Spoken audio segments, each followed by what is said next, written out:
Can you hear me? Yep, I got you now. Wonderful. Wonderful. Not sure. I don't have a video feed at the same time. Sorry about that. Oh, no, you do have a video feed. We're looking at you. Okay. Yeah. All right. Yeah, you are good to go. I can't see it, so I guess we're all golden. All right, there. Yeah, on a smaller note. There you go. How you doing, buddy? Oh, doing all right. I'm not near as good at all this computer stuff as Ed, Marvin, and Jesse is. They've been doing it longer than me.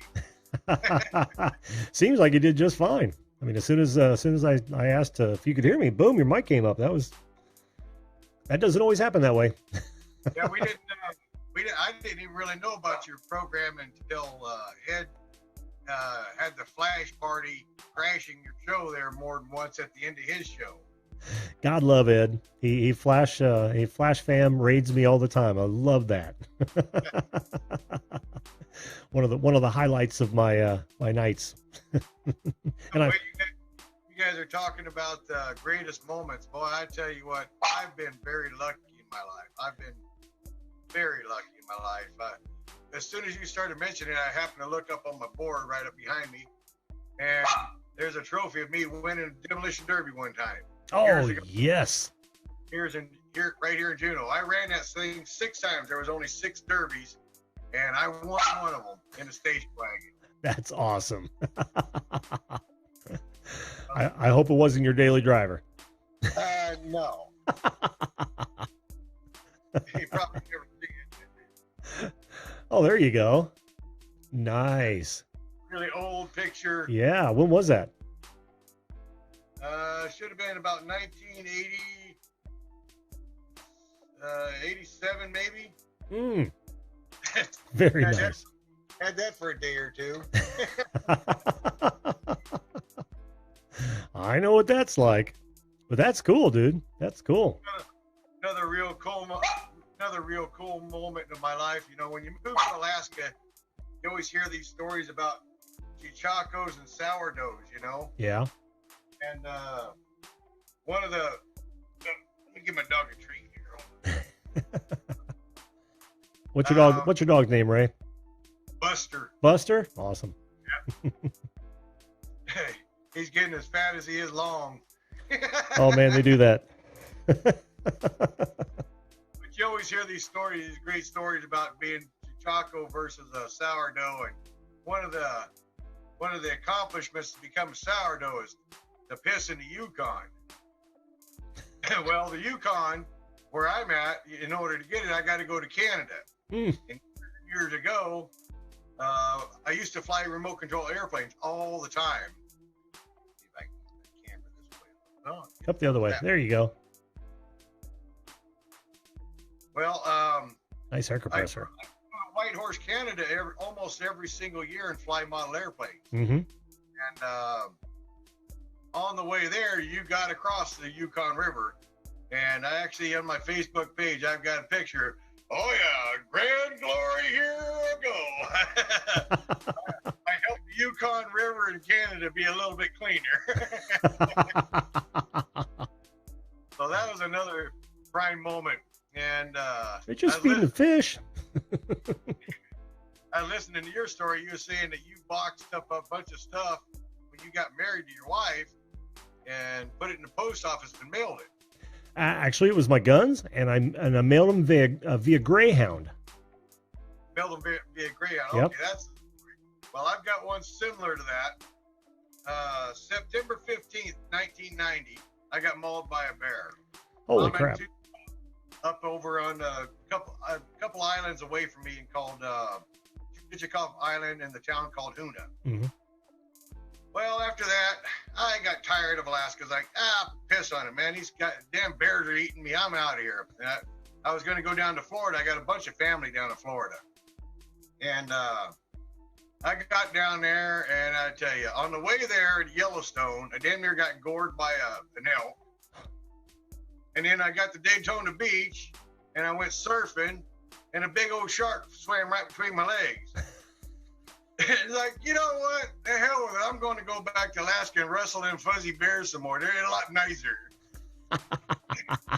Well, I boxed up every single thing I had I was in Cocoa Beach, Florida.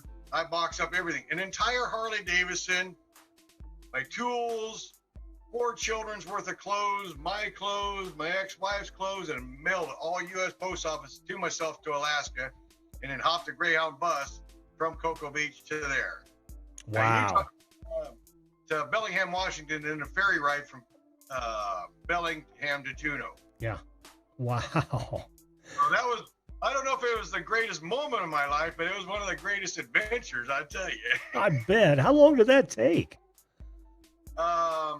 It was 5 nights and 4 days on the Greyhound, and 4 nights and 3 days on the bus, or on the Alaska State On the Ferry. ferry. Yeah. Wow. Wow. Just that you survived the bus trip alone. I tell you what, I seen some poor dumb son of a bitch. We were in the Chicago hub for Greyhound. Huge rotunda, great big huge. It's a huge facility. There's Greyhound buses everywhere, all the way around it in a big round circle. Mm-hmm. So we had to get out of it and go over to another station, to catch a different bus. So we're standing in line there, and some dummy, he goes flying through there and he steals a woman's purse, and he's running across the thing, and it's a big, big facility. And at first I didn't see a police officer nowhere in sight. This lady starts screaming, my purse, and there was cops come out of the woodworks. I have no idea where they came from, and they tackled that dumb son of a bitch, and they beat him about half senseless. And the lady got her purse back. Wonderful. That was a good story. I enjoyed seeing that. Oh, yeah. That was kind of funny. He's like, you got what you deserve, sucker. Oh, wow. I'm still taken aback by the bear, the elk, and the shark. And I can't help but wonder why you're rubbing steaks, elk urine, and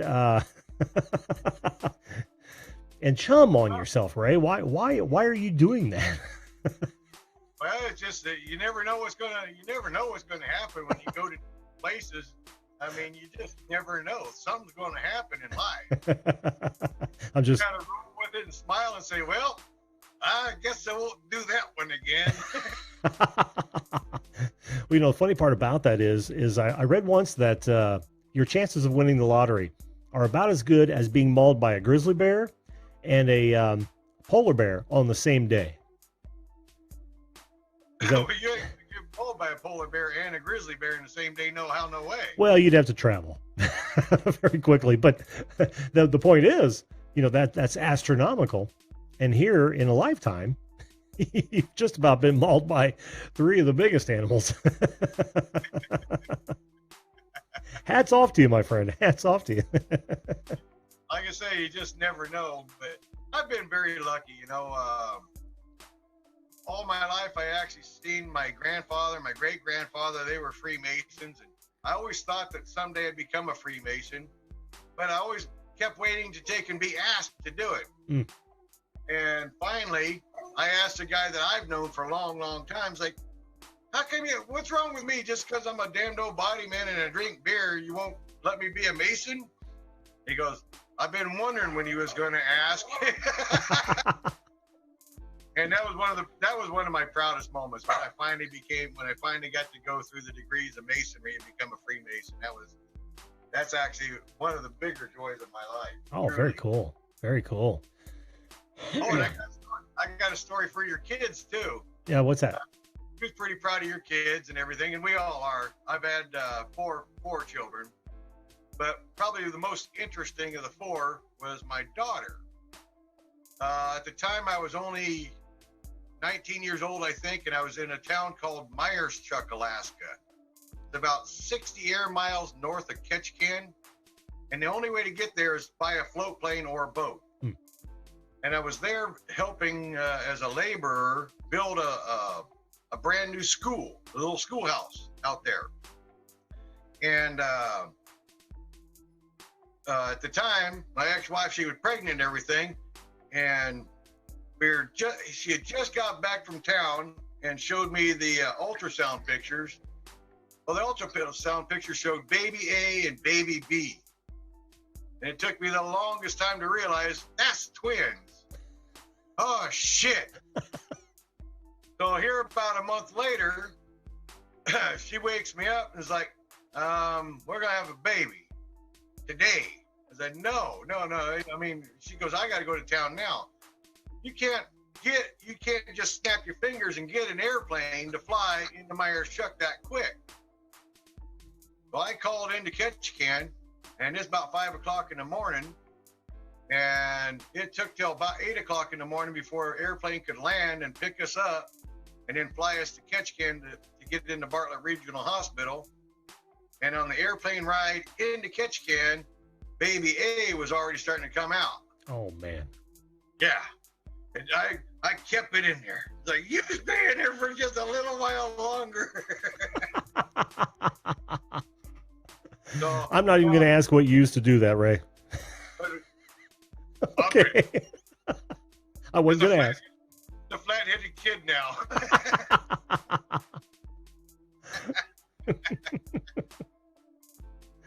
So did it work? Stayed in until you got to the hospital?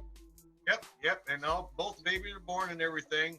Unfortunately, we had complications with baby B, but I've still got a lovely daughter out of the deal. She was born 1 pound 11 ounces. Oh, wonderful. So you're saying the one didn't survive? No, the other one didn't. Oh, sorry about that, Ray. That's no big deal. Like I said, you never know what life's going to throw at you. That's true. You got to smile and roll on. What else can you do, right? You can't do a damn thing. Yep.